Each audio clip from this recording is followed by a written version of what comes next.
So welcome to another video on my channel where we're looking at how to delete users from FlutterFlow within inside your Supabase project. Now that is not a particularly easy thing to do because FlutterFlow does not support the deletion of users. So how would you do it? Well, we need to carry out a number of activities on the Supabase side, and we're going to use the power of Edge functions to make that happen. Now, of course, on my channel, I try to do everything in a more beginner-friendly way. Of course, I've tried to make it super easy for you to follow along. So please do check all the details in the description. But this is a community question which is on screen. So I'm going to do my very, very best here to help out. So without further ado, let's get cracking.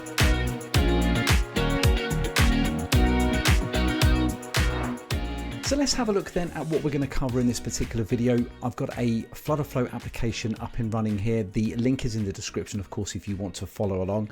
I'm just going to click the sign up here. I'm now going to type in my details. So I just filled in my credentials. I'm going to create my account.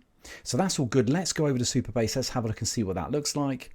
If I just hit the refresh here, you can see now, hopefully, there we go. We've got 2 accounts now created. I've just created this one here. So let's go back to the application.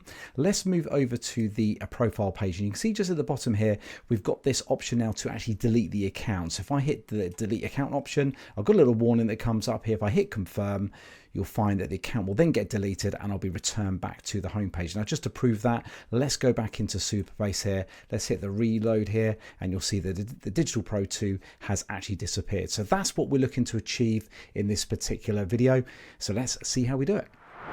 So if you've been using FlutterFlow for a little while, then you'll know already that FlutterFlow is great for supporting basic kind of Supabase CRUD based operations, such as create, read, updates and deletes on your data, which is great. But one thing that FlutterFlow cannot do, and chances are it won't do in the future, is perform delete operations on users. Now, this is something that requires an elevated level of permission in order to actually carry out those types of tasks. And that's the reason to why those type of tasks need to be running pretty close to your database. Now, this is where we need to call on something called Edge functions. These are pieces of functionality that we can actually deploy close to our database that can actually carry out those operations because they have the permissions to actually do so.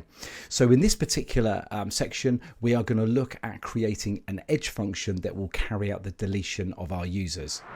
So what do we actually need then to create Edge functions in the first place? Well, we're going to need to install some tooling on our machines called the Supabase CLI. Now, these are tools that provide us with some commands that we can actually execute on our local machine to create the Edge functions in the first place. But what the great thing about it is you can actually then deploy your Edge functions from your computer straight into your Supabase project. So it makes it really, really easy for that. Once we've done a bit of setup, of course.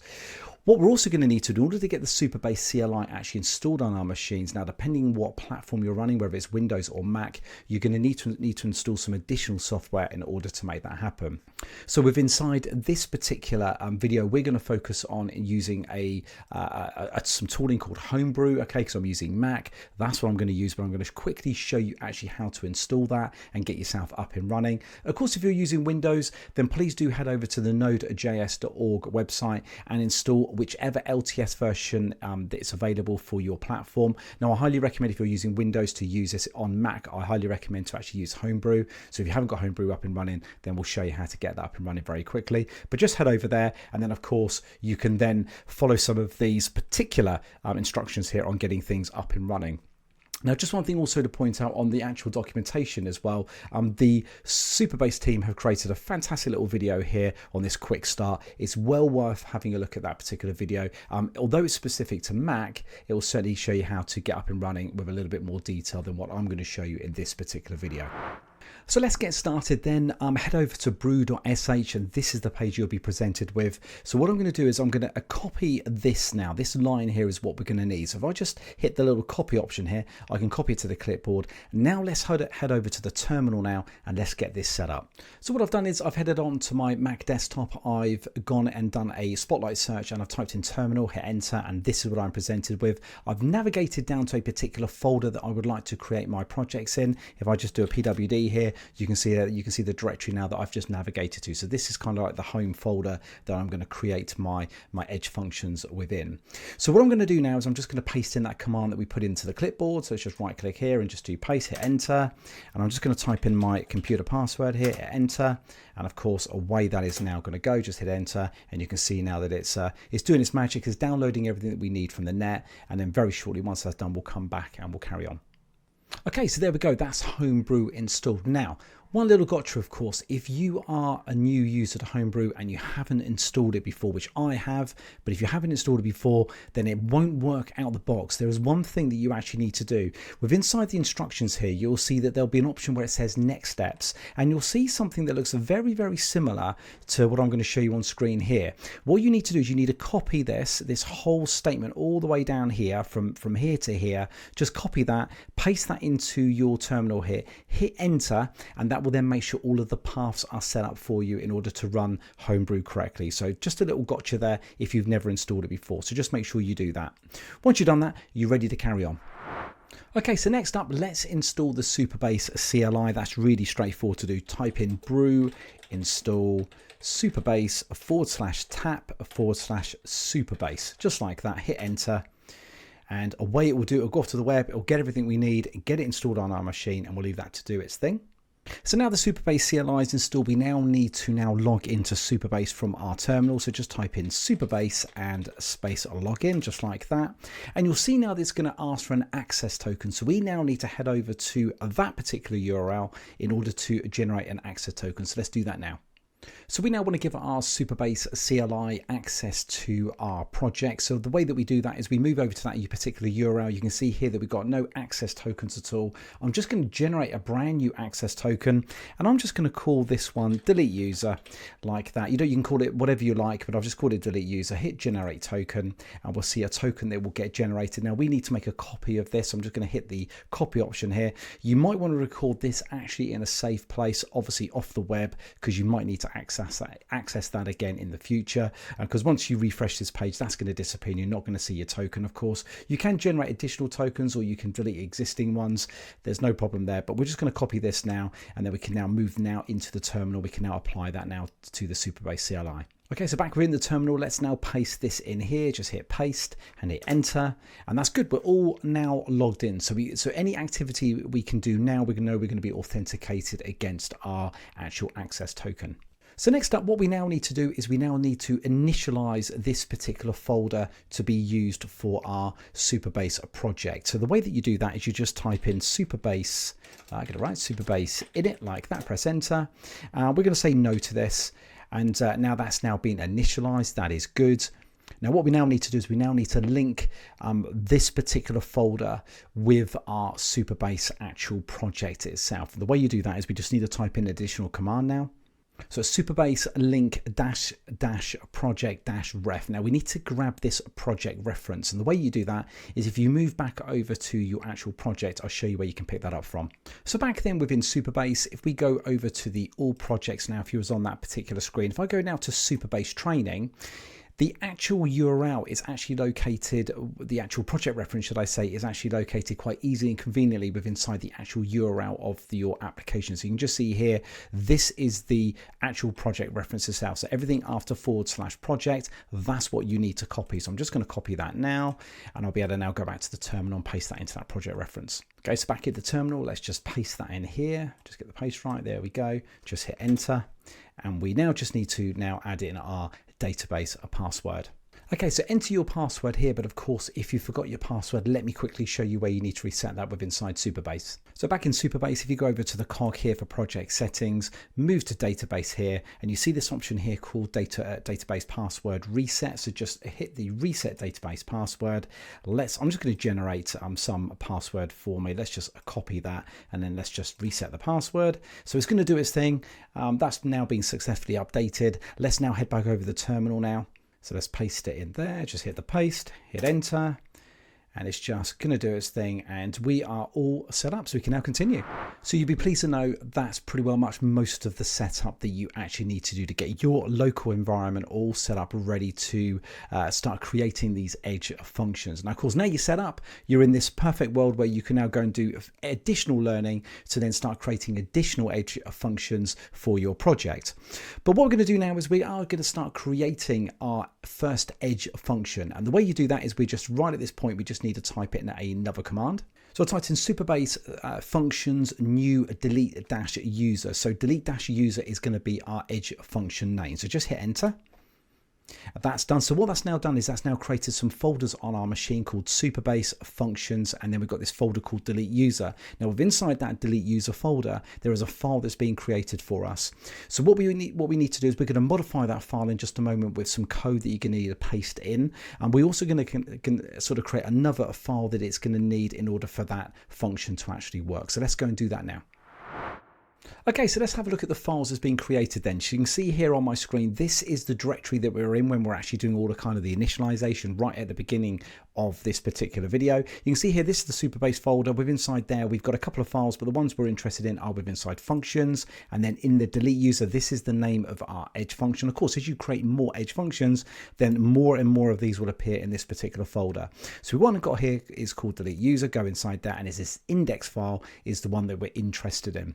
Now, within just behind that, you can see here that I'm using Visual Studio Code. Visual Studio Code is just one of many sort of code editors that you can use. You can use Notepad, you can use Notepad++ or anything like that you got installed on your machine. This will be the equivalent. So this is the file that we're interested in. If I just click on that, you can see here that it's got some sort of dummy sort of content here. We're not really interested in any of that. So we can delete all of this, and I'll show you where we need to pick up the actual files that we're going to actually paste into this particular file. Right, so please check the link in the description. It will take you to this particular GitHub repository. This is my own. What I've done is I've actually created what you need here. It's in the delete user folder that you need to go. So if you just go into the delete user folder, there's this index.ts file. Just click on that, and we just need to copy everything that you see here right down to the bottom, and we're going to paste that actually into our particular file. So let's head back over to Visual Studio Code.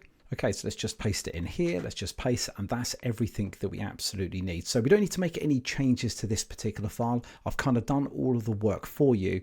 There is just some extra steps that we need to do. We also need to create another actual folder. So over on the functions here, what we need to create a brand new folder. So just choose functions here, and then just click on the little icon there to create a new folder. Of course, if you aren't using Visual Studio Code, then just create the folder within inside the directory that's just below the delete user. Now with inside here, we actually need to put another file actually in there. So if you just right click on there and say new file, let's call this one cause.ts.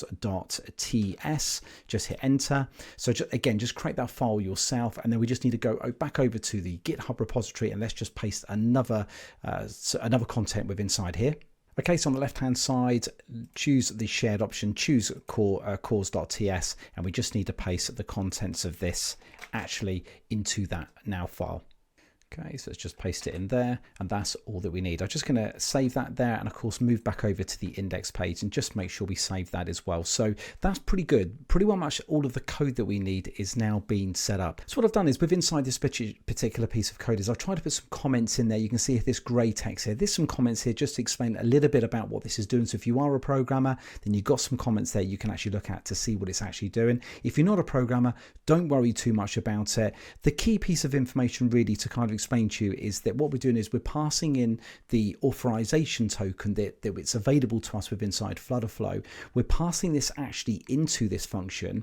We're obtaining the user ID that is actually going to be pulled out of that particular token. And what we're therefore doing is we're then looking up with inside the Supabase platform to see, does that user ID exist? Now, if it does, then what it's going to happen is it's going to call out to this particular Supabase function here, which will actually delete that user from the system based on the ID that is within inside that particular token. And once that's done, we're just going to respond back to our FlutterFlow application with a kind of a status 200 to say everything is good, and then of course that's great. Our application then knows within inside FlutterFlow that user has been deleted, and then of course the FlutterFlow application can then continue. Now of course if there's a problem, if there's an error, then we're going to return back an error just down here. Okay, so that's really the kind of the nuts and bolts. I didn't really want to go too in depth in this particular video in terms of what this code is actually doing, but hopefully if you're into the coding paradigm, then hopefully you'll be able to understand what this is actually doing. So this is good to go. Now what we now need to do is move back over to the terminal, and we now need to push this code to our project within inside Supabase. So let's head over and do that now. So back in our terminal then, let's type another command in, Supabase functions deploy, and this is where we need to call our name. So we know it's called delete-user. Just hit enter. So it's doing its thing. It might take a little while in the first instance, and there we go. That is now deployed. So you can see now that we can now check this deployment now with inside Supabase. So let's head over to Supabase and let's see exactly what it's created for us. So back in Supabase then, let's have a look then. On the left hand side, you've got an option called Edge Functions. If you just click that, you can see now that we have one function deployed. This is the one that we've just deployed. Here is the URL of the actual delete user function that we can now call with inside FlutterFlow. That's fantastic. Everything is looking really good. Now remember, if you ever want to make any changes, of course, to your Edge function, all you need to do is go into your code editor, make the changes, go back to the terminal, just do what we just did with the deploy. That will then update. You'll then get another deployment that's just here, a third deployment, fourth deployment, and so forth. Okay, and of course you can also click on these as well. So if you click on here, it's got some further details here that's going to be of use, and of course you've also got your invocations here. So this is how many times that you've actually called your function. You can see here I've not called it at all, and there's some logs here as well. So of course with some of these little console.log statements within inside the actual function itself, you'll be able to see the output in here as well. So Supabase is a really powerful tool. It gives you all of these fantastic little features for you to be able to kind of debug and check, and just to make sure that your actual edge functions are operating just as they need to. So we are in a good position with inside Supabase. We can now head over now to FlutterFlow, and let's do the second part now. Let's actually now just quickly introduce the call to this particular delete user function with inside our project. Let's go and do that now. So here we are then in FlutterFlow with the project loaded from the link in the description. So if you do want to follow along, you can obviously clone that project, and this is where you'll be. If you do want to follow on with the full setup of this particular project, then please do check back on some of the earlier videos in this series where we're building this kind of more sample sort of application up with some of the features of Supabase that I'm trying to demonstrate.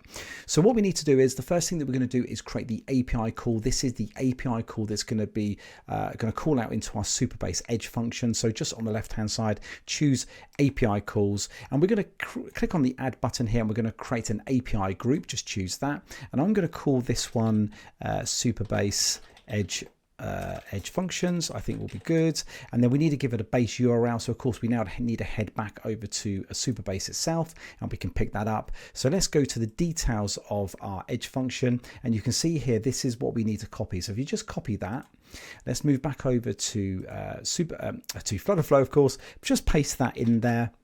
We just want to remove this little bit out here. So just remove a delete user. So that's a URL that we need. So just say add group. Now what we're going to do is here, we're just going to drop that little arrow down, and we're going to choose add API call. And this is the one that we're going to call delete user. Okay, so of course, as you create more Edge functions, then you can create more of these down on the left hand side. So in this little / here, we need to replace that, and we're going to just call this delete-user. This is the name of our Edge function. Now we're going to change this to a post. It doesn't really matter, I don't think, in terms of using a get or anything like that. We're just going to use a post on this particular occasion, and I'm going to add an actual header in itself. Okay, so just choose add header. Now we want to type in authorization with a Z. If you're in the UK, of course, it's a Z, and we now need to type in the word bearer, like that. So just type that in there, space, and then a square bracket, and we're going to create a variable called a token in just a moment. So authorization : bearer, and then we're going to create a variable now to pass in the actual token of our user, the authenticated token that we can pass into this. That will then be passed down to Supabase, to our Edge function, and it's our Edge function that will then determine who the user is, and then of course if they're authorized, then of course then the account can then be deleted. So that's how that works. So just click on variables here, click add variable. Let's call this one token. The names must match up with what we've just seen. This is going to be a type string, and then that's all that you need to do. Just hit the add call and you are good to go. So now we can go back into the UI builder here, or the widget tree, and we can now start just modifying our application now to carry out this particular call to this API. So let's go and do that now. Okay, so make sure that you've got a profile page selected. Now, right down the bottom here, we've got this update profile button. Let's now create another button to the side of that. So just on the column, just hit the little plus here. Let's add the row in. If I just scroll down here, let's just move the update profile button actually into that row there. And let's just right click and let's actually just duplicate the button here. And we're just going to go up here and we're just going to rename this button to, maybe we'll just call this one delete profile button, like that. Let's just scroll down very quickly here where it's got fill color primary. Let's just change this maybe to the red, like that. Just choose that. Let's just give the button here just a little bit of margin on the right hand side. Let's just put 8 there. So we've got our color there. Now I'm just going to change now the action here. So let's just, while that button is selected, just choose the little arrow here, choose open, and let's just delete these particular actions out. So delete the actual action chain. Let's remove everything out there. Let's now put some logic in here now to check to see if the user actually does want to delete their profile before we actually carry that out. So let's click on add action. The first one that we're going to do is just do a search for dialog, I think. Let's go to alerts and notifications. Let's do a confirm dialog there. And we're going to say delete user accounts. The message is going to be quite simply just going to be a very... So delete user accounts, the title. I've just put a very simple message in here about are you sure you would like to delete. Just hit the just hit away there, and I'm going to hit the little plus here. Let's add a conditional in. So we're just going to check to see what the actual dialogue response is. Of course, if it's positive, it's going to move down in this true direction, and of course, it's false, we're not really interested. It will just then close and not actually carry out any activity. Now on the little plus here, this is where we now need to call out to the actual API. So just hit the little plus here, add action, move and do a search for API call here. Let's choose the group here, which is our Supabase Edge functions here. We're going to call out delete user. Now this is where we actually now need to set the parameter that's going to be passed. This is that token that we created earlier. So just press a little plus here where it says variable name, choose token, and on the value we want to scroll down to authenticated user, and we want to choose the actual ID token, JWT token. So just choose that, and that's all that we need to do. So let's just move down here, of course. Okay, so FlutterFlow is put in this conditional checks. If it's succeeded, of course, it's going to go down in this particular direction, but if not, it's going to go down in this particular direction. So just for simplicity, we could put some error handling in here. Of course, I'd always advise you to do that, but for now, let's now just assume that the actual deletion has now taken place, and we can now navigate the user back to the login page. So just simply choose the add action here, and then of course, we're just going to just navigate to, and we're going to choose the login page there. And we want to not allow the back navigation, and that's all that we need to do. So that's all looking pretty good. I don't think there's any further changes we need to make, so we can actually test this in just a moment. There is one little change that we do now need to make though, and this is really more because of the way that this series is developed on building our application. There's one little tweak we need to make with inside our Supabase database that will actually cause us a problem. If we try to run this now, the actual delete function will not work. We need to actually tell our profile to actually also cascade the deletes as well. So when a user is deleted, we need the profile to be deleted. But if you're not using any profile or any sort of relationships based on the user ID within inside your own Supabase tables, then you don't need to worry about this step. But if you've been following along in this series, I'm just going to go and make that change now, and I'll show you how to do it. So here we are then back in Supabase. On the left hand side I've got the table editor selected. You can see I've got the profile table. We need to make a little tweak with inside here. So just on the profile table, just choose edit table, and on the right hand side here you can see that we've got this foreign key relationship between the actual user ID, which is actually the ID of our sort of identity key of this particular table. We've currently got a relationship that is matching the actual auth users and the actual ID itself. So this is kind of like the auth schema with inside Supabase. But you'll see here that we've actually got this little problem here. We actually need to choose the cascade option. So what this will basically mean is as soon as we delete that user with inside Supabase, we're also going to delete the profile as well. That's really important. So just hit save. And of course, if we don't do this, in our particular example, then our Edge function will fail, as I mentioned previously. Now, of course, you may not be doing any of this inside your particular project. Of course, if you're not, then don't worry about it. And if you're just not worried and you're just literally just covering users and not doing any of these kind of foreign keys with the users within inside this particular table or any of your own tables, then just completely ignore this particular step. So let's now head back over to FlutterFlow. Let's run our application up, and then fingers crossed, we've had no problems right the way along and our user will be deleted. Okay, so let's create an account in my running application, the digitalpro2outlook.com. Let's just hit the create option. There we go. That's good. Our account is being created. Let's hit profile. In fact, let me just quickly check over to here just to make sure that our user has been created. There it is. That's great. And let's move back over to test mode here. Let's now, in fact, I've actually forgot to change that label to delete profile. So of course it should say delete profile instead of update profile. So just choose that. And then we're going to say, let's confirm, fingers crossed. We move back to the login page. Now, has the magic actually happened with inside Supabase? Let's just do a refresh, hit reload. Wow, there we go. Brilliant. It looks like everything has worked for the first time without no problems. So let's go and have a look at our Edge function, and we should be able to see that invocation that has actually happened. Let's move over to invocations here. And there it is. There is the call that we've made into our Edge function. Of course, by selecting this, of course, it just gives you a little bit of detail there. So there's not really too much to write off the back of. If you go to logs here, let's have a look here. And you can see here that we've got some details coming out. This gives, I'm not quite sure what the null is, but it could actually be that we were putting out some errors, but there is no errors. It's actually been created. So that's good. So it looks like everything is working perfectly for us with our Edge function. Hopefully, if you've been following along, that is the result that you've had. Of course, in terms of sort of like, you know, checking for errors and stuff like that, you can see there actually that we've inside the actual logs there. I think what I'm doing is I'm trying to push out any error that has actually been created. Well, nothing has been created in this instance, so I think we're good. But just check here to see if you've got any details here that says about any errors or any problems that you've actually got. So there we go. Hopefully that should all be working for you as well. So there we go. Hope you found that really, really useful on deleting users with inside Supabase. If you love the no-code space, if you love Supabase, if you love FlutterFlow, please do subscribe to the channel. And of course, if you love watching these type of videos, I really do appreciate your likes as well. So until the next video, I'll see you soon.